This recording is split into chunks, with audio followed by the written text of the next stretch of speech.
Welcome back, friends. This is Gary with This Trader's Workbench at tradersworkbench.com. We're continuing our video in how to enter a transaction in Robinhood. In our previous recording, we did this using our phone.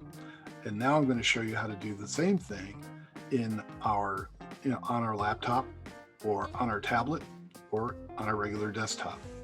So first thing we do is we go over to Robinhood.com and we hit the login screen. We enter our email or username and we put in our password information, and then we go ahead and hit sign in. And then bingo, this should look pretty familiar to you from the phone examples.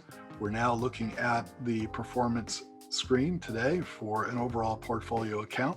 This is a small account I'd set up for the purpose of this discussion. You can see today overall of the items that I have placed in here, we're seeing a downtrend. And since we've already made some purchases, Robinhood today, we have 5.5 shares in place, showing us at $35.65 a share. On average, we're seeing a downtrend of 6.18%. What we're going to do right now is do one more transaction so that you can see that the desktop works fairly similar as what you did on your phone, although it's a little different. Let's go ahead here and we're going to go ahead and click on Hood, because we already knew how to find the stock that we wanted to purchase. And you can see that, again, here's the number of shares that we own in Robinhood.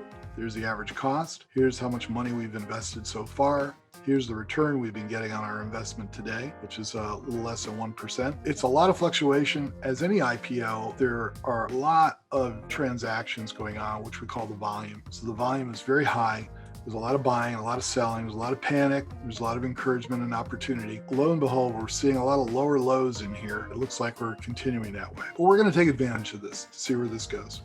So we're going to buy one more share. We're going to invest in shares. So we're going to go ahead and identify that that's what we're looking for. We want to do one share. We're going to do it at the market price, whatever that is, as soon as we click it. Right now it looks around $35.60. We could wait, see if it drops a little bit more. Patience is real important with the markets, actually. As Warren Buffett says, the market is a device that was created to take money away from the impatient and give it to the patient. So sometimes we have to wait to see what the right price is for us. And if we wait long enough, we'll see it drop. So here we go. We got a 35.61. We could wait a bit, see if it goes below. Let's go ahead and click and we'll try to grab it. And we managed to pick it up at 35.56. We are done. So we select done and we can review our order, and it automatically shows us that we have seen our buying power has been reduced.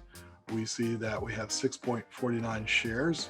We've increased our share ownership, and we have $231 invested now. I don't like having the fractal share like that, so I'm going to go ahead and show you how to do the fractional share purchase to see if we can get close to 7. So this is 0.498, so I'm going to try to buy at least 0.51 shares. So how do we do that? Well, we can come up here and we can put in 0.51, and that will give us $18.24 will be our investment on the current price. And of course, that's fluctuating until we lock it in.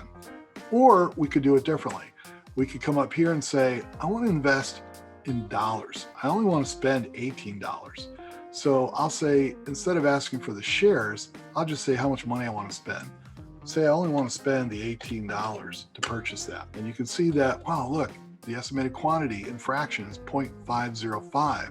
That's pretty close to what could get us our full half share. So I'm going to go ahead now and hit review order, and we're going to go ahead and buy it. Bingo, we've got it. The average share price was $35.62 when we purchased it. The shares purchased were 0.505405. If you come down here, we now own a little bit more than 7 shares of Robinhood. And the total return today is minus 255 or minus 1%. The other thing we can do that I showed you on your phone is check your messages. So up at the top here, you can go over and check the messages, view all messages, and it comes back and gives it that very similar list that you saw. Here it paints the list over here. So we can look at, let me just move me, we don't need a big Gary. Let's move him out of the way. We'll turn around and look at this. We see we bought the $18 of Robinhood at the best available price, which is market price. And then, hooray, we have bought $18 of Hood. That is complete. And we've received 0.505405 shares at the average price of 35.62 per share. And that's how you do that in Robinhood. So we can turn around and go back to our portfolio and look at the big picture again. And it's just not looking like a good day on the market on this portfolio. But again, we have just a few things in here. All we have in here now is the 7 shares of Robinhood, and I happen to have some Bitcoin that's sitting here as well. None of them are really doing great today, but such is the day in the life of a trader. Anyway, I hope you find this helpful. I'm going to be doing more of these videos on Robinhood. As we go forward, I'll show you how to sell shares, and I'll show you how to do options, and I'll show you how to make money by doing covered calls. So look for those videos coming up soon. Thank you all and have a great day. This is Gary from This Trader's Workbench at tradersworkbench.com. Bye-bye.